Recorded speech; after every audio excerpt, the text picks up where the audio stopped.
Hello, I am your most gracious, humble, and eternally amazing host, Wes Dawson.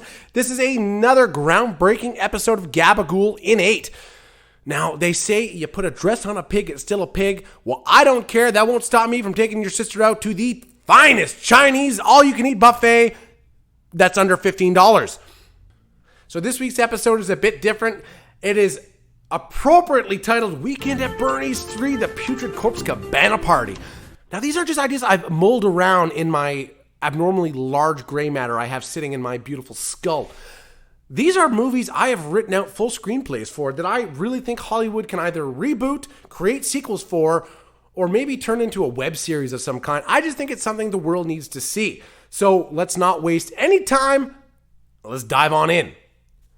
Now, the top of my list, American History X, a groundbreaking film. It was rather disturbing when I saw it at a young age, but it was also an eye-opening film. One of Edward Norton's greatest pieces of work. I loved it. It's a film I own on DVD, Blu-ray, and the aforementioned screenplay I've written. Basically, Edward Norton's character is now living a regular life. Now, the ending scenes in the original film tried to normalize his character and show a bit of empathy towards him for his sincere forgiveness and the pain that he has endured because of his poor life choices. But we're going to do that for another 2 hours. It's going to be kind of a rom-com where he's that lovable Nazi with Jack Black's going to help him find creative new ways to hide his tattoos.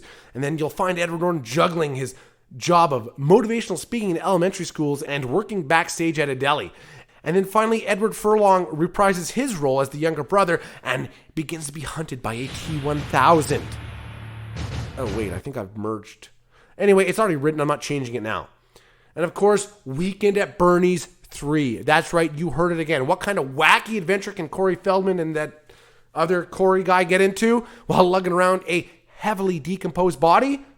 We'll find out when they behave like a bunch of chauvinistic late 80s stereotypes in this family fun thriller. Now, as I said that last sentence, I had information from the furthest recesses of my mind flooding to my forebrain to inform me that I believe it was neither of the two Coreys, Feldman or the other guy, in the movie. But regardless, that's who I will be casting for the film. Of course, Fast and Furious. Wait a minute. There's already like 8 or 9 of those. I'm scrapping that one from the list. We don't need another Fast and Furious. The Craft 2. More witches, more spells, more lifting people with their fingers in caves. Light as feather, stiff as a board. Light as feather, stiff as a board. Now, don't tell me you didn't do that with your friends at camp or with your weird friends that you do at home. It's more of a camp thing. If you do it at home, I don't know what to say about that. That might be more of a shoot or pistol whip kind of segment. Bill and Ted 3. Wait, when I came up with this idea, I didn't know they were actually going to produce a third one. It is already out. My God, if 2020 needs anything, it needs the Wild Stallions to write that fucking song and save us all. So, Keanu Reeves, Alex Winter, Bill and Ted 3. This is no joke, guys. Check it out. It's available for rent. It's worth the $10. My God, it is worth the $10. Blow 2. Suck. So this is the exact opposite of a feel-good movie. It is going to be 2 hours of you feeling like garbage when a coke-dealing Johnny Depp is rotting in prison. Never sees his daughter again. Penelope Cruz sells some Nescafe. George Clooney makes a short cameo. And that's basically the basis of the film. And of course, one film that absolutely is deserving of a sequel, Pulp Fiction 2. Basically, Bruce Willis's character, along with his girlfriend, in the last scenes of the film, Zed's dead, baby. They roll away on the motorcycle. Basically, they end up at an intersection where a cyclist fails to stop. He tries to maneuver out of the way, flips the bike. They both die in a horrific motorcycle accident. Ving Rhames retires from organized crime. That's the feel-good moment of the movie. Uma Thurman just basically turns into her character from Kill Bill and starts killing everybody with a sword. I don't know why I wrote that into it. John Travolta becomes a living meme. Funny side story, my sister had a crush on John Travolta, and my brother and I would always tease her that John Travolta was dying of AIDS. And how did he get it? He contracted it by fucking his mother. Not that his mother had AIDS, just that when we were 7-year-olds, we figured an incestuous relation with your mother would lead to that. Oh, the ignorance of youth. Samuel Jackson travels to France to confirm if a Royale with cheese truly is a quarter pounder.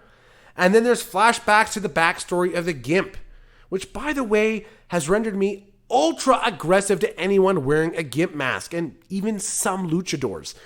Like, I'm all for experimentation in the bedroom, do what you like, but those Gimp masks, cannot stand them. Ugh! All right, moving on.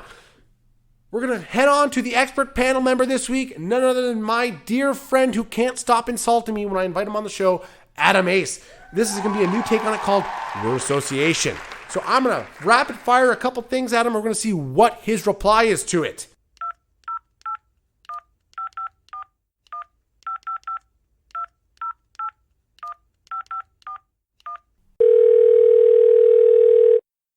Yes, hello Adam Ace, this is Wes Dawson. Welcome back to Gabagool and 8. Now, as we agreed, if I give you $50, you'll participate in this word association segment. Save the Last Dance. Totally underrated. Battlefield Earth. Digital masterpiece based off of real events. Spice World. A tribute to my girlfriend.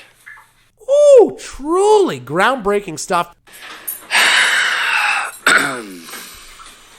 One day you will find the transcripts of these audio recordings found in the Canadian Museum of Civilization. It is truly that impactful on our society.